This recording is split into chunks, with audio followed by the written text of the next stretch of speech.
Hello, hello.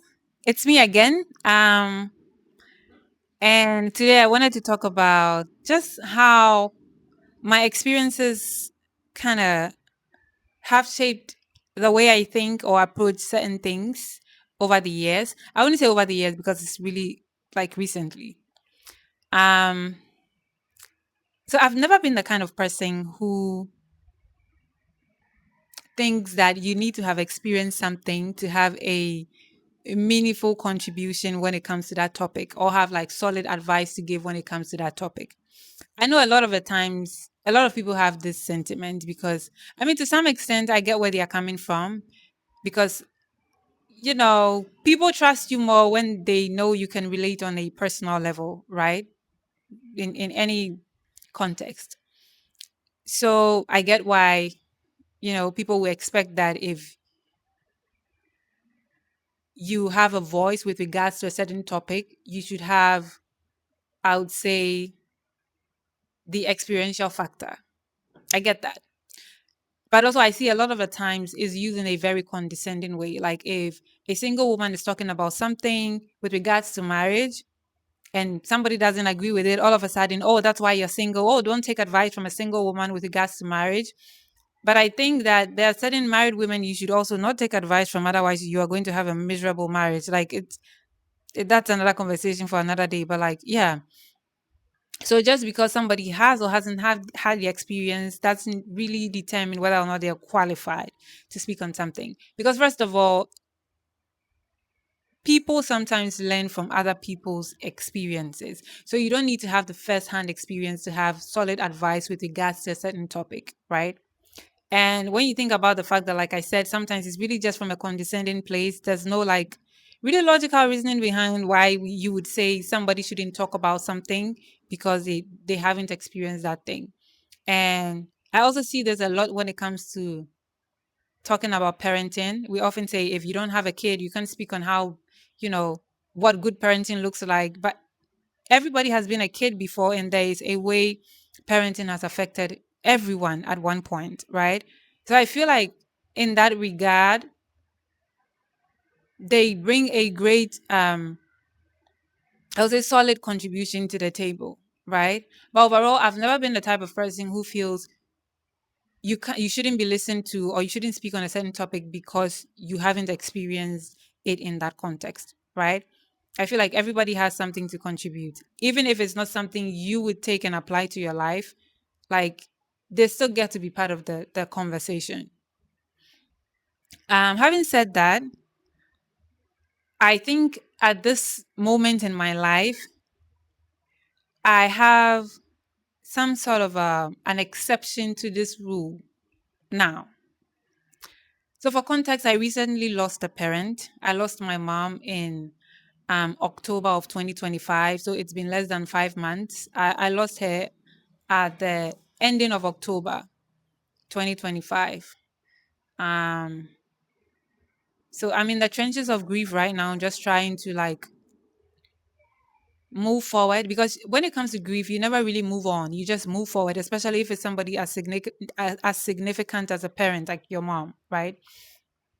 You never really move on. You just learn to move forward as best as you can. So yes, I'm in the trenches of grief. Each day and what it brings. Yeah.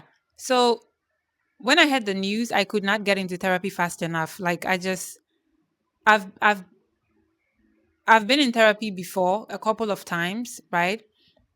And I'm not one who is always in therapy continuously, right? I approach therapy on a need to have basis.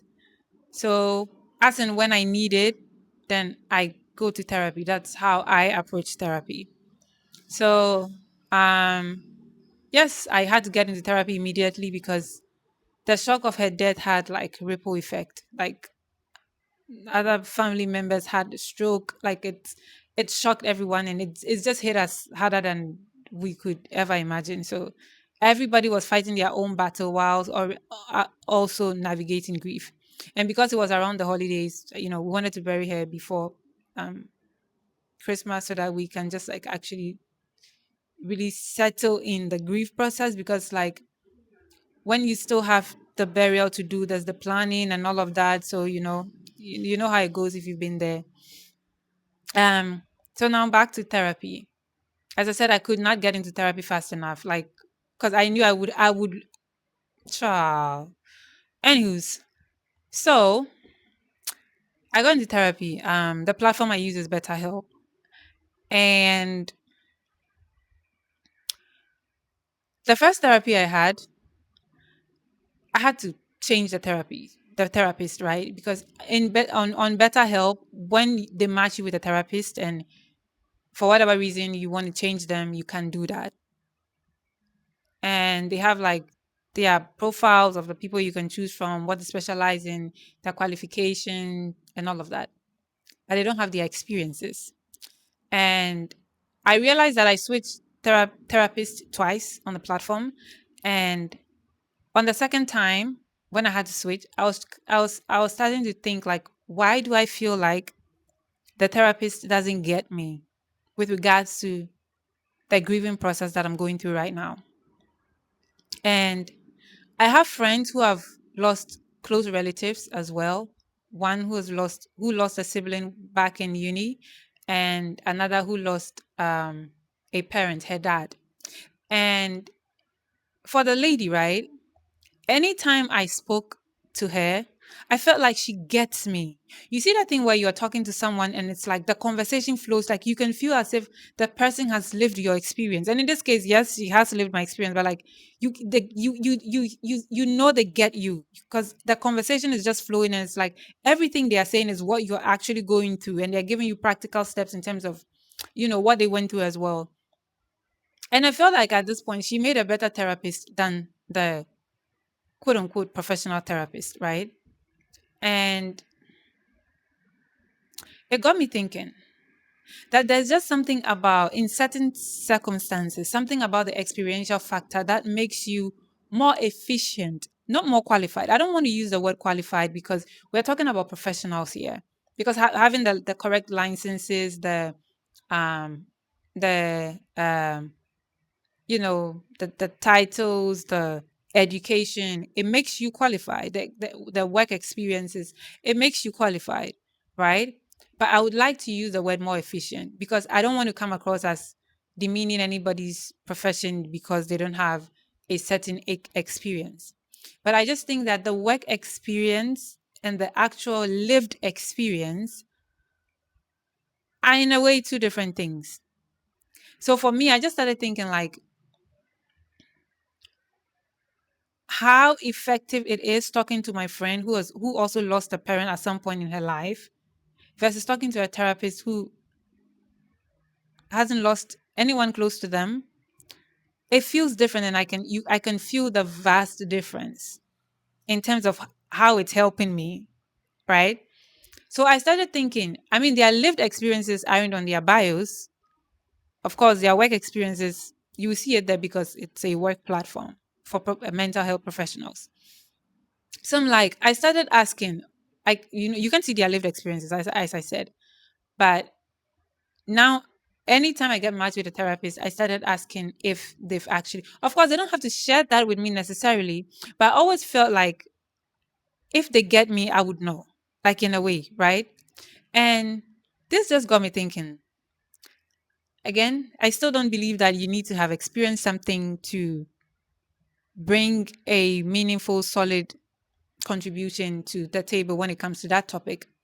But personally, and this is my personal experience, I think grief is where I kind of like make the exception. Specifically, grieving the loss of someone because you lost them to death. I needed to know that the therapist gets it because they have experienced having to see their loved one's lifeless body lying in a casket. I needed to know you get it because you know what it's like when the casket is being lowered into the ground. You know that, yeah, even though she's been dead for a couple of weeks, like seeing the casket being lowered into the ground is really the final. Like, this is it. It hits you like this is really it. Like, she's really gone. You don't get to hear her voice anymore. It's really final. Death is really final. Like, I need to know you get it. That's why there was a vast difference, like a massive difference, anytime I was speaking to my friend who has lost her dad versus the therapist, the previous therapist. I feel like grief is where I draw the line. Like, I, I, c- I just, and I don't want to come across as saying you are not professionally qualified because you don't have a um real life experience in what you are talking about. Because I wouldn't wish this on even my worst enemy. Like, I wouldn't wish anybody's parents passed. So this is not me saying, oh, your parents should pass before you coach somebody through grief. No. Or like could like your relatives should pass before you coach somebody through, grief because they are grieving the death of a relative. I promise I wouldn't wish this pain on anyone. Like, I wouldn't wish it. If it were up to me, everybody's parents will live forever, like dead ass.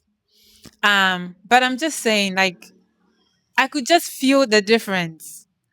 And I thought to myself, like, moving forward, like, I need to know that you can relate to what you're trying to coach me through when it comes to grief. Because, when people pass, like, I remember when my friend's sister passed back in school, I was trying to be there for him as much as possible, comfort him, like, oh, I understand what you're going through. I can only imagine, what losing a sister or, a close relative will feel like. And that's the most accurate thing when you're in that position. You can only imagine. Imagining what life would be without my mom versus what life is without her. Two different things. Yeah. So I'm at a point where, at least for grief, I make the exception. Marriage, still, I'm not making the exception. I feel like there are single women who give solid, like, you can take any married woman, right? And I mean, if it's a woman who is in a happy and healthy marriage, and you can go through with her a lot of things single women have said, a lot of things married women have said, and she will tell you some of the things the married women are saying. Don't listen to them with regards to marriage. And there are some things that the single women would have said that would be like, it makes sense. Yeah. So, but grief, no, I've changed my mind. Grief of a loved one, losing them to death, I would prefer the person who has had the experiential factor. And when it began, initially after I heard the news, I was trying to, because sometimes we really do use, and the first stage of grief, if I remember correctly, is denial. And sometimes you really try to use denial to numb the pain, because it's painful, it's intense, it's complex, right? Given all other factors, so, and I remember my friend telling me, allow yourself to feel, allow yourself to feel. And I wasn't allowing myself to feel when even now sometimes, um because it hurts. And a lot of the time, I'm actually just tired. Like, grief is exhausting. Grief is exhausting. So my take on this particular, having, whether or not you are, like, again, I don't use the word qualified here. I would just say you are more efficient with regards to certain topics when you've had the experience. And personally, I would say, in the context of grief, this is how I think now. Yeah, this is how I think now. And um I want to know what your thoughts are on this. This might come across as very controversial, but it was just my personal experience. If you're a mental health professional watching this, it's nothing against you if you you coach people um who are trying to maneuver through stages in their life where you might not have ever been at that stage from an experiential factor. It's not me saying you're not qualified. I'm just saying that, personally, for me, I would prefer, with grief specifically and grief only, like I said, I'll prefer somebody who can relate. Yeah, I really hate the fact that you can relate, because, like I said, I would not wish this on my worst enemy. But I mean, we're all gonna die, aren't we?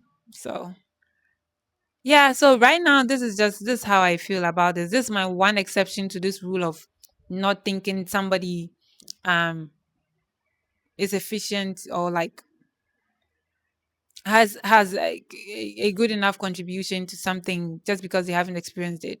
Grief is the only grief specifically in the context of death is the only place where I draw the line for me personally. Yeah. Um so let me know what your thoughts are. Do you feel like there are certain topics where you kind of have an like this hesitation to take in what someone is saying if you know they don't have the experience with regards to that topic? Let me know in the comments and let's discuss. Do have a nice rest of your Sunday. Bye bye.